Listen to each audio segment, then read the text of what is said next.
Okay, I didn't want to break up the party, so I'm your last obstacle before dessert and coffee are served. Deputy Prime Minister, Mr. Heng Swee Keat, members of the IBF Council, colleagues in the financial industry, a very good evening. My special thanks to DPM Heng. You have a long association with both the MAS and with the IBF, and we're delighted you're here with us on this evening of celebration. And of course, my heartiest congratulations to all the award recipients. You are the real stars of this evening, so once again, congratulations.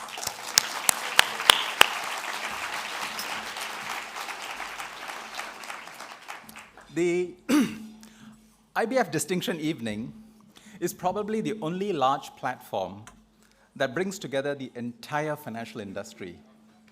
Banks, we have insurers, we have asset managers, financial advisors. So this is probably the last time I address the financial industry as Chairman IBF and MD MAS.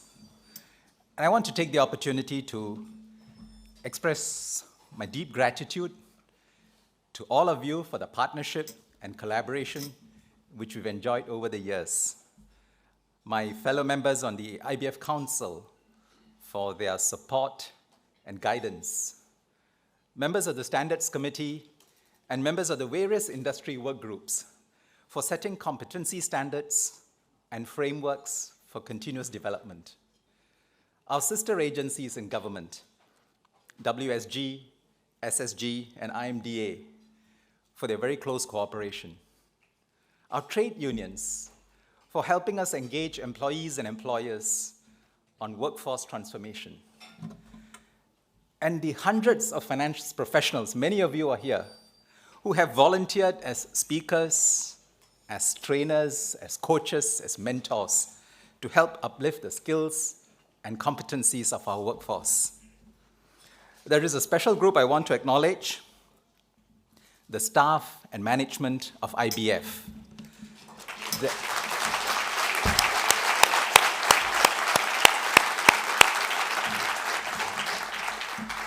I'm glad you did that without my asking.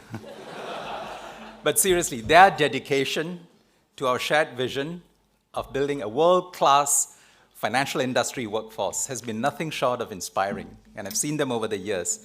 And I'm really honored to have worked with such a committed and competent team.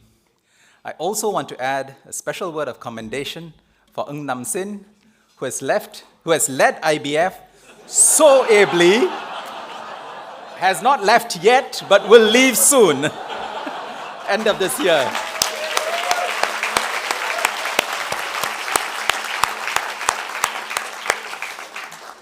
Nam Sin's leadership was critical during the COVID-19 pandemic, when IBF turned the crisis into an opportunity to step up training and skills development across the financial industry.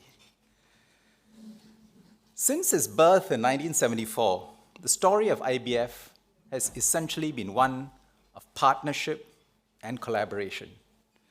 By working together, we have created an ecosystem where we have continually reinvented ourselves to create good job opportunities for Singaporeans, build up skills and raise standards across the industry, and equip our finance professionals for the challenges of the workplace of tomorrow.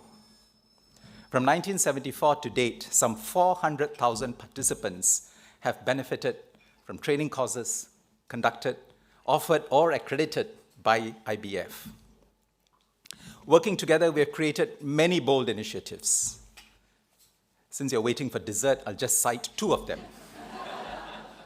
First, the IBF standards, which was subsequently adapted into the skills framework for financial services very recently.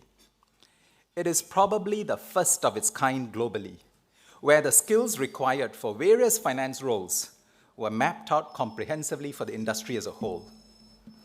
Today, many financial institutions use the IBF standards as a reference to help them design their own in-house learning programs.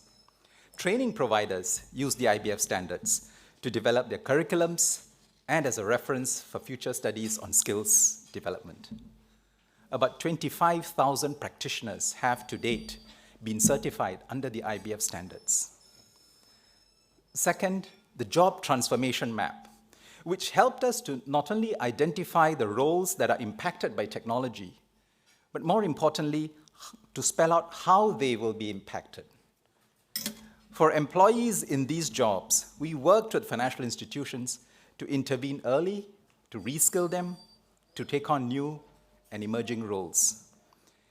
And it is really quite amazing how, despite the rapid digitalization and automation in recent years, our financial industry has continued to create jobs well in excess of all our targets. The financial sector has created an average 4,500 jobs each year on a net basis during the last 10 years, and right through the COVID-19 crisis. IBF does not operate in a vacuum, but in the larger context of what it takes to develop and grow the financial sector, to create meaningful jobs for Singaporeans, to support the needs of our economy, and to serve the region and to serve the world.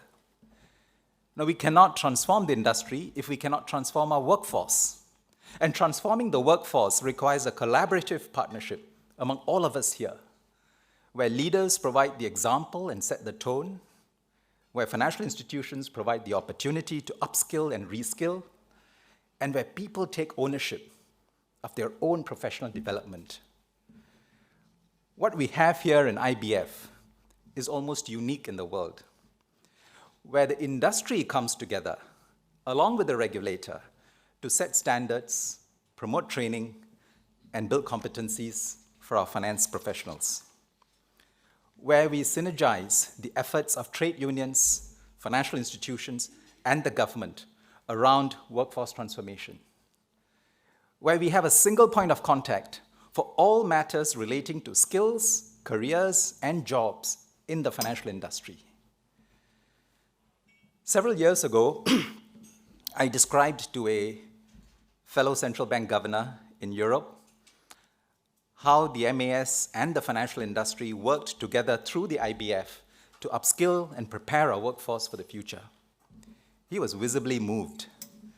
He wished the environment in his own country had that ethos of trust and partnership that we have nurtured here in Singapore over the years. This remarkable partnership between the regulator and the industry has been at the heart of Singapore's broader success as a leading international financial center. Over the past decades, the financial center has faced numerous challenges, from financial crises to a global pandemic to technological disruption. Through it all, it has been our ability to come together as a united force that has allowed us to not only overcome, but thrive in this ever-changing environment. In a world where many regulators are aloof at best and hostile at worst when dealing with the financial industry, the relationship MAS has with industry is very special. And MAS has been fortunate to have an industry that has continually worked with us through thick and thin. So on behalf of all my colleagues in MAS and IBF, and personally, I stand here in a deep debt of gratitude for your support, your collaboration, and your friendship. Thank you, and I wish you all the best. Good evening.